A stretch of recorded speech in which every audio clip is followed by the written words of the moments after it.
श्री स्वामी समर्थ. नमस्कार, मी नंदिनी. माझ्या यूट्यूब चॅनलवर तुमचं खूप मनापासून स्वागत करत आहे. तुमच्या मनातील सर्व चांगल्या इच्छा स्वामी महाराज पूर्ण करो ही स्वामींच्या चरणी प्रार्थना करते आणि आजच्या व्हिडिओला सुरुवात करते. तर पहा, उद्या आहे 22 फेब्रुवारी, वार गुरुवार, आणि या दिवशी आलेला आहे गुरुपुष्यामृत योग. जेव्हा पुष्य नक्षत्र हे गुरुवारी येते त्या दिवशी गुरुपुष्यामृत योग हा तयार होत असतो. गुरुपुष्यामृत योग हा जो आहे तर तो अतिशय दुर्मिळ आणि शुभ मानला जातो. असं म्हटलं जातं, गुरुपुष्यामृत योगाच्या दिवशी काही शुभ कामं केली तर ती पूर्ण होतात. म्हणजे जे काही आपण हाती काम घेऊ ते पूर्णत्वास जाते असं म्हटलं जातं. या दिवशी नवनवीन वस्तूंची खरेदी केली जाते. त्याचबरोबर हा जो योग आहे हा योग अत्यंत महत्त्वाचा योग मानला जातो. त्याचबरोबर या दिवशी सोनं चांदी खरेदी करण्याला सुद्धा अतिशय महत्त्व आहे. या योगावर पहा, बरेच जण सोनं चांदी, घर, त्याचबरोबर जमीन यासारखे मोठमोठे कामेही करत असतात. असं म्हटलं जातं, या दिवशी जर आपण सोनं चांदी खरेदी केलं तर ती आपल्याला मोडण्याची वेळ येत नाही. तर पहा, या दिवशी भरपूर असे शुभ कार्य केले जातात. आणि बघा, असा हा अत्यंत महत्त्वाचा जो योग आहे, या योगावरती जर आपण काही उपाय जर घरामध्ये केले तर याचे अत्यंत प्रभावशाली फळ हे आपल्याला प्राप्त होत असतं. त्यामुळेच बघा, उद्या 22 फेब्रुवारी आहे. या दिवशी गुरुपुष्यामृत योग आलेला आहे. या दिवशी आपल्याला अंघोळीच्या पाण्यामध्ये अशी ही एक वस्तू टाकायची आहे.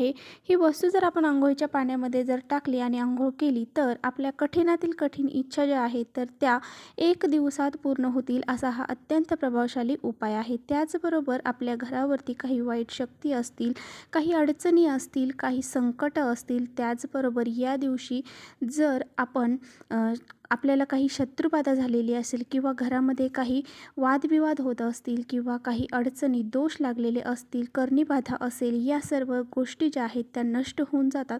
असा हा अत्यंत प्रभावशाली उपाय आहे. हा उपाय कसा करायचा आहे, अंघोळीच्या पाण्यामध्ये आपल्याला कोणती वस्तू टाकायची आहे याबद्दल आपण सविस्तर जाणून घेणार आहोत. त्यामुळे व्हिडिओ कुठे स्किप न करता शेवटपर्यंत नक्की बघा, जेणेकरून तुमच्यापर्यंत योग्य ती माहिती पोहोचेल. आपल्या चॅनलवरती जर नवीन असाल तर चॅनलला सबस्क्राईब करा आणि असेच माहितीपूर्ण व्हिडिओ पाहण्यासाठी बेल आयकॉनलाही प्रेस करा. म्हणजे मी जेव्हा नवीन व्हिडिओ अपलोड करेन त्याचं नोटिफिकेशन सर्वात अगोदर तुम्हाला मिळेल आणि तुम्ही एकही व्हिडिओ मिस करणार नाही. तर पहा, गुरुपुष्यामृत योग जो आहे तर तो गुरुवारी सुरू होणार आहे आणि तो सकाळी 7:05 सुरू होणार आहे. त्याचबरोबर या योगाची समाप्ती आहे तर ती संध्याकाळी 4:05 होणार आहे.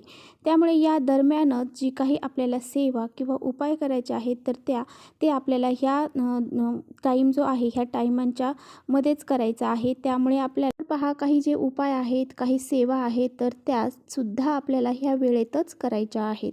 तर या दिवशी पहा, आपल्याला काही घरामध्ये कामे देखील करायचे आहेत. गुरुपुष्यामृत योग आहे त्यामुळे आपल्याला पहा, आपला जो मेन दरवाजा आहे तो हळदीचं पाणी टाकून पुसायचा आहे. त्याचबरोबर जो उंबरठा आहे तो सुद्धा हळदीच्या पाण्याने पुसायचा आहे. त्याचबरोबर जो मुख्य दरवाजा आहे त्यावरती आपल्याला स्वास्तिक काढायचं आहे हळदीने. आता बघा, त्या दिवशी आपल्याला सकाळी लवकर उठायचं आहे. जर तुम्ही ब्रह्ममुहूर्तावर जरी उठला तरी चालेल किंवा तुम्हाला थोडंसं ब्रह्ममुहूर्त नाही उठायला जमलं तरीसुद्धा चालेल, परंतु सकाळी लवकर उठायचं आहे आणि अंघोळीच्या पाणी काढायचं आहे. तर अंघोळीच्या पाण्यामध्ये आपल्याला काय टाकायचं आहे तर सर्वात महत्त्वाची गोष्ट जी आहे ती म्हणजे हळद. तर हळद ही नकारात्मकता शोषून घेण्याचं काम करते, नकारात्मकता दूर करण्याचं काम करते. त्यामुळे आपल्याला हळद ही अंघोळीच्या पाण्यामध्ये आवर्जून घालायची आहे. त्याचबरोबर गंगाजल जे आहे तर ते आपल्याला या पाण्यामध्ये टाकायचं आहे. गंगाजल जर आपल्याकडे नसेल तर तुम्ही गोमित्र टाकलं तरी चालेल. तर अशा प्रकारे आपल्याला टाकायचं आहे. त्याचबरोबर आपल्याला तुळशीची 5 पानं तोडून ती त्याच्यामध्ये टाकायची आहेत. तर ह्या सर्व गोष्टी टाकायच्या आहेत आणि ह्या पाण्याने आपल्याला स्नान हे करायचं आहे. तर गुरुपुष्यामृत योगाच्या दिवशी माता लक्ष्मीची सुद्धा पूजा उपासना करण्याला खूप महत्त्व आहे. त्यामुळे या दिवशी आपल्याला माता लक्ष्मीचे स्वरूप मानले जाणारे तुळशीचे पत्र, तुळशीचे पानं जे आहेत तर ते आपल्याला आपल्या अंघोळीच्या पाण्यामध्ये टाकायचे आहे. यामुळे काय होईल की आपल्यामध्ये जी काही नकारात्मकता आहे, काही दोष आहेत, अडचणी आहेत त्या दूर होऊन जातील आणि आपली भरभरून प्रगती होईल. आणि पहा, गंगाजल टाकल्यामुळे आपल्याला पवित्र गंगेमध्ये स्नान केल्याचं पुण्य मिळत असतं. त्यामुळे ह्या सर्व गोष्टी आपल्याला अंघोळीच्या पाण्यामध्ये ह्या टाकायच्या आहेत आणि या दिवशी अंघोळ करायची आहे. गुरुपुष्यामृत योग हा गुरुवारी येतो त्यामुळे या दिवशी गुरुवार आहे, हळदीला खूप महत्त्व असतं आणि गुरुपुष्यामृत योगाच्या दिवशी जर आपण हळद घरी खरेदी करून आणलं तर याचं खूप मोठं पुण्य आपल्याला प्राप्त होत असतं. म्हणजे सोनं खरेदी करणं इतकं महत्त्व या हळद खरेदी करण्याला सुद्धा आहे.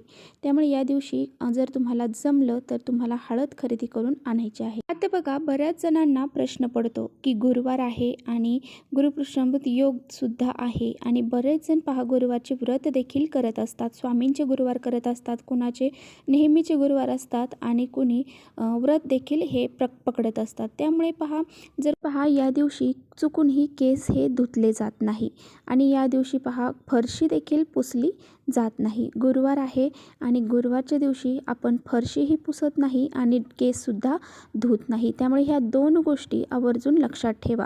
परंतु काही तिथींना आपल्याला जर गुरुवार असेल तरीसुद्धा मग केस धुता येतात किंवा फरशीही पुसता येते. तर पहा, असं म्हटलं जातं की गुरुवारच्या दिवशी केस हे धुवू नये. जर महिलांनी गुरुवारच्या दिवशी जर केस धुतले तर असं म्हटलं जातं की गुरु ग्रह जो आहे तर तो महिलांचे जे पती आहे किंवा मुलं आहेत तर त्यांच्यावरती परिणाम करू शकतो. आपल्या घरामध्ये लक्ष्मी प्राप्ती होत नाही आणि त्याचबरोबर आपल्या पतीची मुलांची सुद्धा प्रगती होत नाही. त्यामुळे या दिवशी केस हे धुतले जात नाही आणि यामुळे गुरुग्रह देखील आपला कमकुवत होतो आणि आपल्याला अशुभ परिणाम हे भोगावे लागतात. त्यामुळे या दिवशी चुकूनही महिलांनी केस हे धुवू नये. तर पहा, तुम्ही म्हणता की पुरुषांनी तर रोजच केस धुतात, तर पुरुषांनी केस धुतले तरी चालतील, परंतु महिलांनी या दिवशी केस हे धुवायचे नाही. त्याचबरोबर पहा, ज्यावेळेस आपण स्नान करतो त्यावेळेस काही वस्तू त्यामध्ये टाकलेल्या असतात, तर चुकीच्या पद्धतीने स्नान देखील आपल्याला करायचं नाही. स्नान करताना पहा, आपल्याला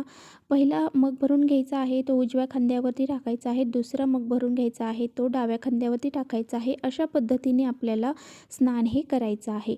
डायरेक्ट आपण गुडघ्यावर पाणी टाकायचं नाही किंवा डायरेक्ट आपण डोक्यावर पाणी टाकायचं नाही. त्याचबरोबर जास्तही आपल्याला घरामध्ये साफसफाई करायची नाही. त्याचबरोबर महिलांनी केस देखील या दिवशी कापायचे नाही आणि त्याचबरोबर घराची फरशी देखील या दिवशी आपल्याला पुसायची नाही. आणि पहा, जर आपल्याला खूपच अस्वच्छता जाणवत असेल, घरामध्ये खूप अस्वच्छता जाणवत असेल किंवा काही कारणामुळे आपल्याला फरशी पुसावी लागणार असेल, तर फरशी पुसताना बघा त्यामध्ये आपल्याला चिमूटभर हळद घालायची आहे, गोमित्र घालायचं आहे आणि तुम्हाला गोमित्र आणि हळद घालून ह्या घराची जी काही फरशी आहे तर ती पुसायची. त्याचबरोबर आपला जो उंबरठा आहे तर त्या उंबरठ्यामध्ये हळदीचं पाणी टाकून थोडंसं पुसून घ्यायचं आहे, मुख्य दरवाजा पुसून घ्यायचा आहे आणि त्यावरती हळदीचं लेपन उंबरठ्यावरती आपल्याला द्यायचं आहे आणि मुख्य दरवाजावरती हळदीने स्वास्तिक काढायचं. तर पहा, बरेच जण ह्या गोष्टी मानणार देखील नाहीत की गुरुवारी फरशी पुसायची नाही किंवा केस धुवायचे नाही किंवा घराची स्वच्छता देखील करायची नाही.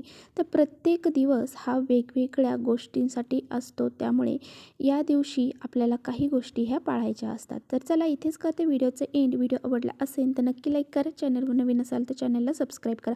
परत भेटूया असे छानशा व्हिडिओसोबत. तोपर्यंत श्री स्वामी समर्थ.